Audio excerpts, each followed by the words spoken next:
Hello everyone, happy independence day सभी को। ये 78 इंडिपेंडेंस डे है हम लोगों का। और यहाँ पर हम बात करने वाले हैं कि जो लास्ट 2 इयर्स रहा हुआ था, क्योंकि आप लोग देख रहे होंगे कि सीपीओ और सीएचएसएल के जो रिज़ल्ट हैं वो अभी तक नहीं आए हुए हैं।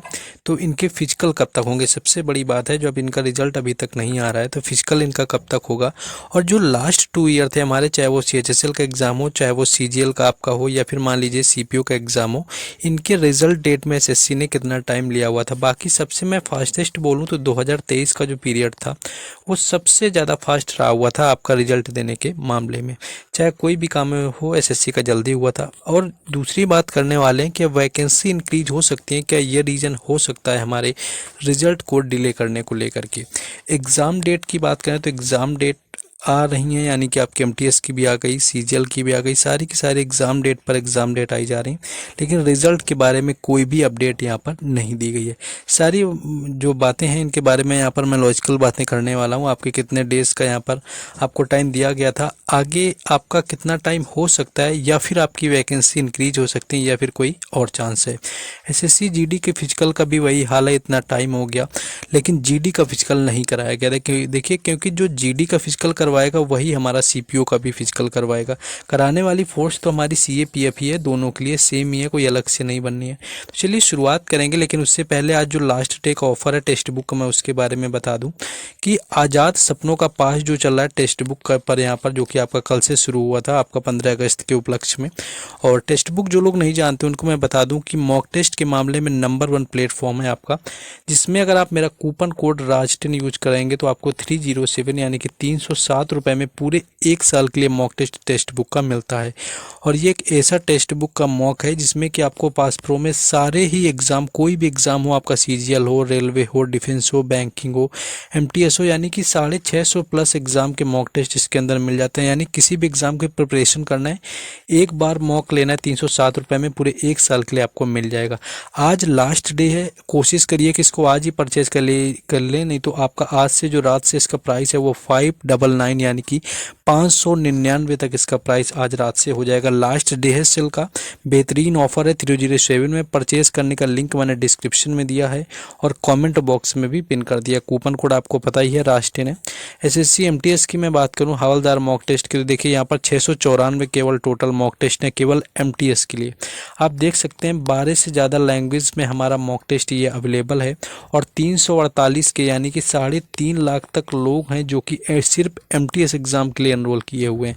आप समझ सकते हैं कि कितने लोग हैं जो टेक्स्ट बुक पर आपके एग्ज़ाम देते हैं, क्योंकि सबसे ज़्यादा लोग यही हैं। 20 लाख से ज़्यादा जो यूजर हैं वो टेक्स्ट बुक में आपका यहाँ पर एक्टिव यूजर इस समय इसको यूज कर रहे हैं। तो बेहतरीन ऑफर है आपका, ऐसा ऑफर फिर नहीं आएगा, आज भर के लिए लास्ट डे का ऑफर है। इसके बाद आपका प्राइस 599 यहाँ पर हो जाएगा। नेक्स्ट अब आ जाते हैं अपने डिटेल के ऊपर, जिसके बारे में हम बात करने वाले हैं। सीपीयू यहाँ पर मैं अगर सीएचएसएल 2022 की बात करूँ, जो हमारा एसएससी सीएचएसएल हुआ था उसका जो रिज़ल्ट और आपका एग्ज़ाम डेट था, एग्ज़ाम डेट आपका 9 से लेकर के 21 आपका मार्च तक चला हुआ था। आपका इतने दिन एग्ज़ाम चलता है, 2022 की बात है। फिलहाल ये आपका 2023 में कंडक्ट करवाया गया था, लेकिन ये 2022 वाला सीएचएसएल आपका था। रिज़ल्ट इसका 19 मई को दिया गया था। अब 19 मई इसके हिसाब से आप जोड़िए, 21 मार्च को अगर आप ख़त्म होता तो 21 अप्रैल हो गया, और 21 आपका 19 मई, यानी कि अप्रॉक्स 59 डेज आप समझ सकते हैं। यानी कि 2 महीने का जो टाइम अप्रॉक्स यहाँ पर 2022 में लिया गया था। 2 महीने का टाइम जो था वो ज़्यादा नहीं होता है किसी भी रिजल्ट के लिए, तो 2 महीने का टाइम जो है यहाँ पर सीएचएसएल एग्ज़ाम के अंदर लिया गया था 2022 वाले में। 2023 की वहीं पर मैं बात करूं, सीजीएल आपका सीएचएसएल जो 2023 हुआ, इसकी एग्ज़ाम डेट 2 से लेकर के 17 अगस्त तक चली हुई थी, और 27 सितंबर को यहाँ पर देख सकते हैं कि आपका रिज़ल्ट आ गया था। यानी कि यहाँ पर कितने दिन लिए, तो यहाँ पर 40 डेज़ का टाइम लिया हुआ था, यानी कि 40 दिन का ओवरऑल टाइम लिया हुआ था। वही मैं बता रहा हूँ कि जो 2023 का प्रोसेस था एसएससी का रिज़ल्ट वगैरह का, वो सबसे फास्ट रहा हुआ था, उससे फास्ट किसी ईयर नहीं रहा हुआ है। 2023 में देखिए उसमें आपके 60 दिन लिए ऑलमोस्ट, और यहाँ पर आपको 2023 में CHSL के अंदर 40 दिन के अंदर ही जो है रिजल्ट आपको दे दिया गया था। यही अब बात CPO में करेंगे। तो CPO जो 2022 वाला हुआ था, इसकी एग्ज़ाम डेट जो थी वो 9 से लेकर के 11 नवंबर तक रही थी और रिजल्ट आपका 27 दिसंबर को आया हुआ था। 27 दिसंबर से आप समझना चाहें तो ऑलमोस्ट 50 डेज़ आप ले सकते हैं कि ऑलमोस्ट 50 दिन का टाइम यहाँ पर, 50 से और कम डेज़ ही आप लोग यहाँ पर काउंट करिए, 45 से 46 दिन के अंदर आपका रिजल्ट यहाँ पर 2022 में देखने को मिला हुआ था। यानी कि CHSL का एग्ज़ाम 60 दिन लेता है और ये आपका 40 से 45 दिन यानी कि 10 से 15 दिन कम ही टाइम लिया हुआ था, क्योंकि यहाँ पर आपका फिजिकल वगैरह भी कराया जाना होता है। वहीं CPO अगर 2023 की बात करूं तो CPO 2023 में 3 से लेकर के 5 अक्टूबर तक एग्ज़ाम हुआ और 25 अक्टूबर को ही रिज़ल्ट दे दिया था, बिल्कुल जो कि अनएक्सपेक्टेड था। अब 25 अक्टूबर को रिज़ल्ट आया, आप समझ सकते हैं कि 20 दिन के अंदर ही रिज़ल्ट दे दिया था। कितनी जल्दी में था SSC, यानी कि जितने टाइम में SSC में दिया हुआ था उससे आधे टाइम में जो है 2022 में जिस टाइम में दे रहा था उससे आधे टाइम में 2023 के अंदर रिज़ल्ट आपके SSC के आ रहे थे। ये था आपका यहाँ पर किस तरह से आपके जो आपके एग्ज़ाम में आया हुआ था। अब बात करते हैं फिजिकल की। देखिए फिजिकल क्या होता है, फिजिकल कराने के लिए चाहे CPO का एग्ज़ाम हो चाहे GD का एग्ज़ाम हो, CAPF को ही आपका कॉन्ट्रैक्ट दिया जाता है, यानी कि CAPF ही दोनों आपके एग्ज़ामों का जो है फिजिकल वगैरह कराती है। ये GD का जो एग्ज़ाम हुआ वो 20 मार्च से लेकर के आपका 20 फरवरी से शुरू हुआ था, 7 मार्च तक चला हुआ था। कुछ की एग्ज़ाम डेट कैंसिल हो गई थी, तो लास्ट जो आपका री एग्ज़ाम हुआ था वो 31 मार्च को कराया गया था। यानी 31 मार्च को री एग्ज़ाम हुआ कुछ लोगों के लिए और इसका रिज़ल्ट आपका 11 जुलाई को आया हुआ। तो देखिए कितना लेट चल रहा है कि यानी कि 4 महीने अप्रॉक्स लग गए यहाँ पर एग्ज़ाम को। 4 महीने एग्ज़ाम लग रहा है केवल GD के लिए, जिसकी फिजिकल डेट के बारे में अभी कोई बात नहीं की गई है। ऑलमोस्ट एग्ज़ाम के 5 महीने बीत चुके हैं। तो ये देख सकते हैं कि SSC का जो 2024 में प्रोसेस है वो कितना स्लो चल रहा है। यानी कि इसका फिजिकल GD का नहीं हुआ है तो CAPF जब GD का फिजिकल करा लेगा उसके बाद में ही CPO का फिजिकल होना है, इससे पहले CPO का फिजिकल जो है वो नहीं होगा। वैकेंसी की बात करें, क्या वैकेंसी जो है आपकी इंक्रीज हो सकती हैं, तो बिल्कुल श्योर हम कह सकते हैं कि अगर थोड़ा और टाइम CPO के रिज़ल्ट में लगता है, यानी कि थोड़ा और टाइम अगर लग गया CPO के रिज़ल्ट में, यानी अगस्त से अगर बाहर आपका रिज़ल्ट जाता है तो वैकेंसी बढ़ने के जो चांस हैं वो आपकी 80% यहाँ पर हो जाएंगे। इसका रीज़न है CGL में आपकी अच्छी खासी वैकेंसी जो है इंक्रीज़ हुई है, देखा है सभी लोगों ने।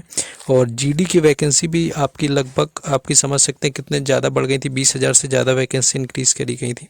और MTS की भी जो वैकेंसी है वो अच्छी खासी 1500 से 1600 इंक्रीज़ हुई है। हम मान लीजिए अगर 500 वैकेंसी भी CPO के अंदर इंक्रीज हो जाती हैं तो ये वैकेंसी काफ़ी ज़्यादा होती है। तो CGL में इंक्रीज हुई, आपकी GD में हुई है, MTS में, तो अगर टाइम लग जाता है मान लीजिए और अगस्त से भी ज़्यादा, तो आपके जो वैकेंसी हैं उसके इंक्रीज़ होने के चांस काफ़ी ज़्यादा यहाँ पर बनेंगे। नेक्स्ट अगर एग्ज़ाम डेट की मैं बात करूँ, हर एग्ज़ाम की आई जा रही। CGL की देखिए 9 से 26 सितंबर आ गई, MTS के लिए 30 से सितंबर से 14 नवंबर हो गया। यानी कि एग्ज़ाम डेट पर एग्ज़ाम डेट SSC दिए जा रहा है, लेकिन रिज़ल्ट की कोई परवाह यहाँ पर नहीं है। तो रिज़ल्ट के लिए अगर हम लोग यहाँ पर सोच सकते हैं, देखिए SSC के बारे में कोई भी ये बोलता है कट ऑफ इतनी जाएगी, रिज़ल्ट अब आएगा, फिजिकल तब होगा, किसी का कोई फैक्ट नहीं मानना है, क्योंकि SSC के माइंड को कोई नहीं जानता है कि वो कब क्या कर सकता है। बस हम लोग यहाँ पर एक लॉजिकल वे में सोच सकते हैं कि यहाँ पर थिंकिंग कर सकते हैं कि क्या हो सकता है, नथिंग मोर देन एल्स। तो यहाँ पर आपके रिज़ल्ट की मैं बात करूँ तो देखिए रिज़ल्ट आपका CHSL के लिए तो कोई प्रॉब्लम नहीं, क्योंकि फिजिकल उसमें है नहीं, CHSL मेंस ही होगा। तो आप अगर CGL की तैयारी करें तो CHSL का मेंस भी आपका उसी में निकाल लेंगे, उसी हिसाब से मेहनत चल रही होगी। तो CGL एंड CHSL के मेंस वगैरह हैं तो उनके बारे में उतनी प्रॉब्लम नहीं है। मेन जो प्रॉब्लम हो रही है वो CPO के एस्पायरेंट को हो रही है, यानी कि जो लोग CPO की कर रहे हैं उनके साथ प्रॉब्लम हो रही है कि CPO का रिज़ल्ट कब आएगा, फिजिकल वो कब होगा, क्योंकि वो रनिंग के चक्कर में थोड़ा ना कहीं कंसंट्रेशन जो होता है वो स्टडी को लेकर के ये थोड़ा ना थोड़ा आपका बर्बाद हो रहा है टाइम पीरियड, यानी कि थकान हो रही है, ये सारी चीज़ें हो रही हैं। तो 20 से 25 से आपका जो 30 अगस्त है इस टाइम पर आपका देखने को मिल सकता है रिज़ल्ट। और अगर इसमें नहीं आया रिज़ल्ट तो रिज़ल्ट को जाना है सबको भूल कि रिज़ल्ट कब आएगा।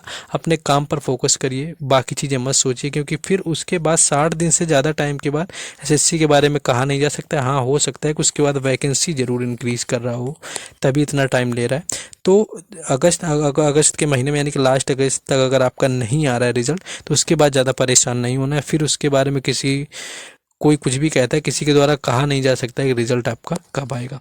तो परचेज करने का टेक्स्ट बुक वगैरह का मैंने जो लिंक दिया वो डिस्क्रिप्शन में दे दिया है। राज10 मेरा कूपन कोड है। बाकी हर अपडेट के लिए टेलीग्राम चैनल और व्हाट्सएप ग्रुप है, वहाँ सारे एग्ज़ाम और रिजल्ट वगैरह के अपडेट देते रहते हैं, तो वहाँ से जा करके जुड़ जाना है। बाकी मिलते हैं नेक्स्ट वीडियो में। जय हिंद।